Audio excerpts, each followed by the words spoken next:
My daughter, who was 10 years old, was like, "Dad, you gonna be in a Pixar film?" I was like, "Yeah." Well, you finally made it, Dad. I was like, "Wait a minute, what?"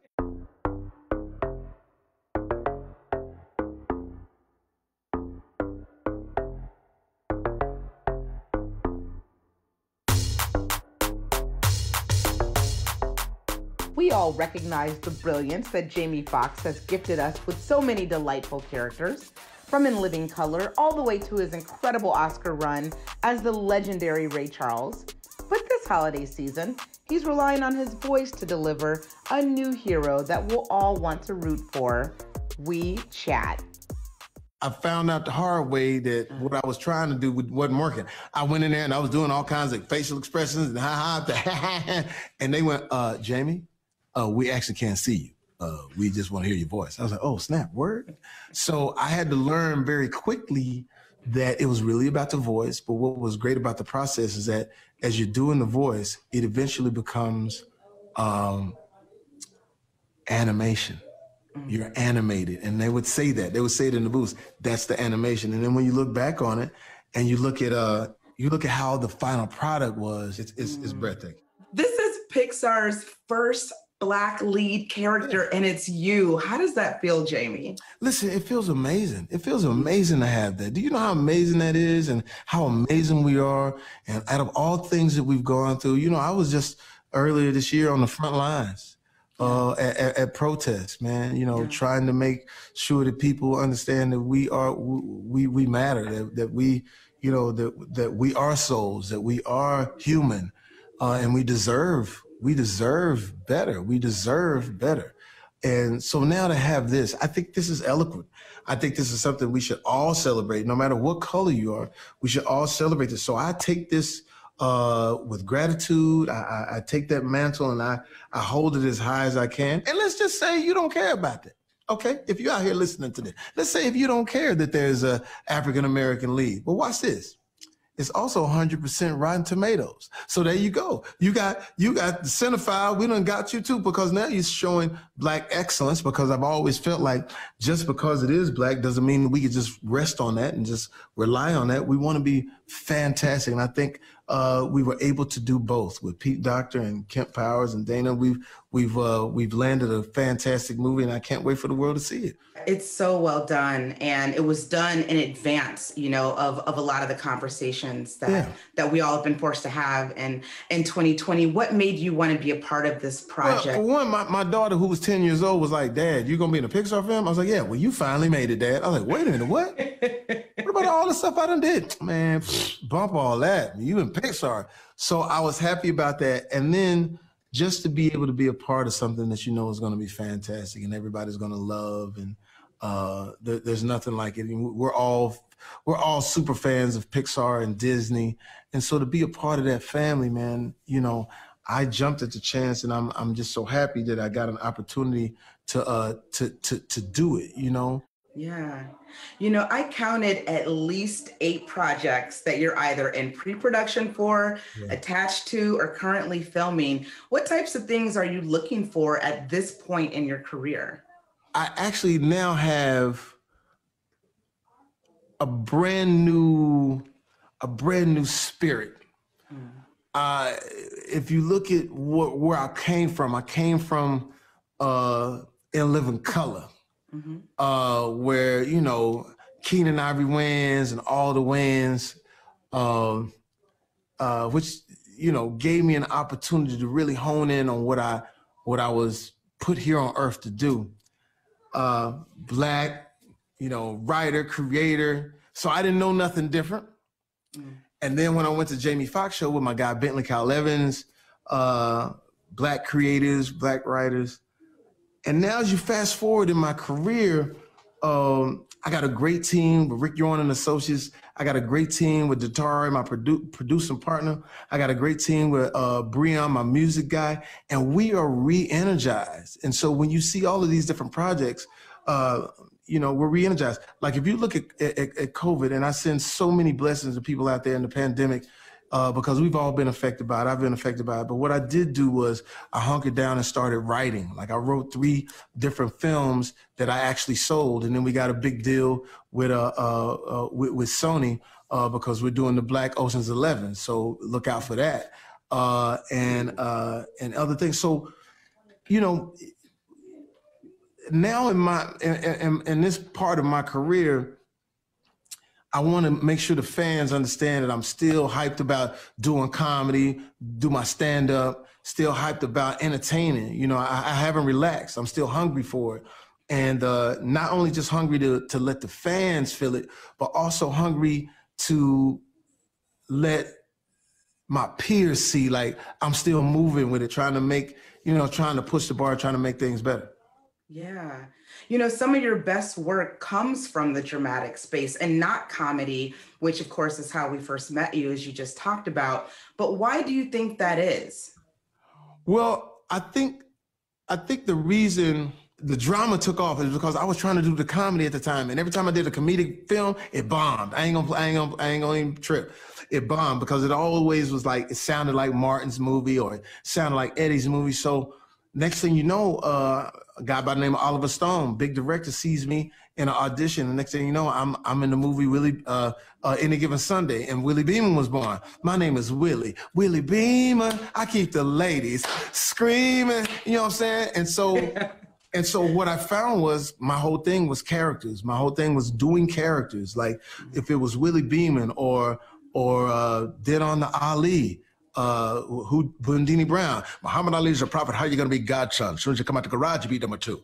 Or Ray Charles, hey, you know what? Hey, I'm gonna make it do what it do. Well, I got a woman way over town, it's good to me. So what started happening is that I was creating these dramatic parts, but I also want to get back to comedy. I want to get back to doing my stand-up, you know what I'm saying? Because that's where I started. Some people may not even, remember me from that. From Wanda, hey, for real though. From all these sort of crazy characters that I did. So we luckily now have a show called Dad Stop Embarrassing Me, which my daughter Corinne Marie Foxx and myself, we created. And so we're doing a show about our lives. And so I get a chance to get back to that, get a chance to get back to the funny, get a chance to get back to one of my partners in crime that was on The Living Color, David Allen Greer. So, and he's from Detroit. You know what up though? You know I know that now. Shout out Detroit! 313, and the hair is popping. And the hair is popping. You know, you hinted at this earlier in our conversation, but you really were so politically engaged in the summer of 2020, and your visibility, it felt so important. I know it gave a lot to people, but what did it do for you to be out there on the front lines? Well, here's the thing. It's like if what I've done in my career, if I sit back behind my gate and just close up and not get out and try to help, man, then what are we doing it for?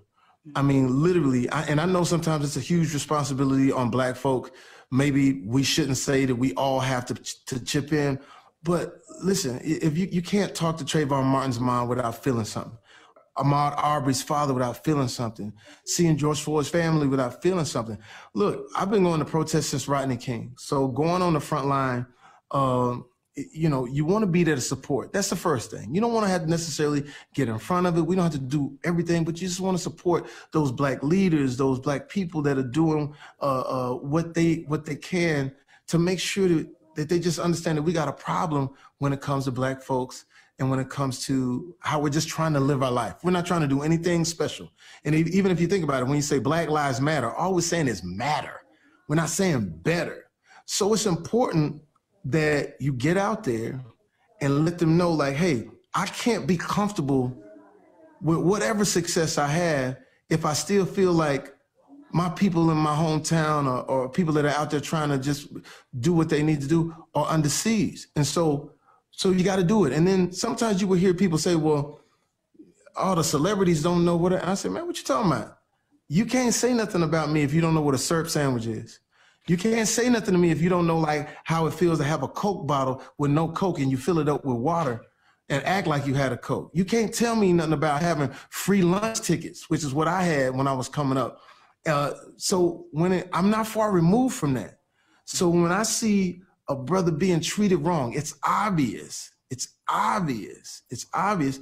Then we have to be all hands on deck, and we have to do as best we can to try to take that narrative and change it and make people understand that we have to bring about change. If not, I mean, I don't know where we'll be. So hopefully, with the way things are moving right now, we'll get an opportunity to sort of right those wrongs, but we got to stay vigilant. It got to be all hands on deck.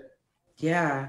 You know, I loved your Instagram post in the aftermath of the presidential election about how special it was for you and your daughters, and that they know that anything is possible because of VP-elect Kamala Harris. You wrote that had even more meaning than some of the other major political moments that you've been a part of. Tell me a little bit about why that struck you in the way that it did. I'm going to tell you why, because I got 2 daughters, man, and I take my daughters to every political event. I've taken my oldest daughter, Corinne, to DNC parties. I took all of them to the inauguration when Obama became president. I want them to know what that is at a young age. And I also want them to know that the older people have been getting it wrong. We are a decent people. And when it comes to that role in our lives, the role of the president, no matter what happened, in society, we were always able to look at that role as a moral compass. We were always to look and see that is a position of decency. And I think that we got way off of that. And I think that we became blinded by some of the things that people say that really are important. We talk about taxes, or we talk about all these other things, but you could even make it biblical. What profits a man to gain the world and lose his soul? Yeah, we may gain some worldly things, but look at the soul that we're losing. We can't even look at a person without having some type of vitriol or anger towards each other. That's not how I want my kids growing up. That's not how anybody should want their kids growing up. So when I saw Joe Biden, who I've known Joe Biden for years, as a matter of fact, if any of you are YouTube surfing, I actually sung for Joe Biden and his wife when they became vice president-elect. And when it comes to Kamala Harris, before Kamala became vice president, she was running for something smaller, and we raised money for her in just a room and a few people. And I said, that lady right there is special because although she was a judge, she had created programs for rehabilitation for us. So I think that we have a great opportunity to bring back decency to that position. Also, you know, they know that we need a hand. They know that on our side of town that Black folks need a hand in this situation. They're aware of that. But when I look at my daughter's eyes, and I look at both of them, Annalise Foxx and Corinne Foxx, and they can look up and see Kamala Harris, man. That is special. And that is something that should be celebrated no matter what side of the aisle that you are on, because that's what America is supposed to be about. We're supposed to be about anyone can make it. And we shouldn't be angry that some people say, oh, it's a woman or it's a Black. No, we should be happy about that. You know, if you give us slack for being African-American, or all they this and they that, not for the negative, why give us negative when we actually achieved the biggest goal in the world? Because what I always say is that we need balance. You know, we need perception. I remember when President Obama became the president-elect, it changed our perception all over the world. It made us look good. It was like, man, because I would travel the world, and sometimes our images that were being sent over was only one thing. But to see President Obama give us something fly and smart and intelligent. And so now with Kamala Harris, I applaud her, and it's just a wonderful thing. Awesome. Jamie Foxx, you are not just an actor, you're also an activist. Thank you so much for chatting with me today. I do appreciate it. And here, I'm live right now, but I want y'all to understand, she's beautiful. Detroit. Aww. And the hair, hair ain't playing. I'm so embarrassed. I'm so embarrassed. You shouldn't be. 313-248, baby. Go down Detroit. You know how we get down. There it is. Thank you, Jamie Foxx. I appreciate you.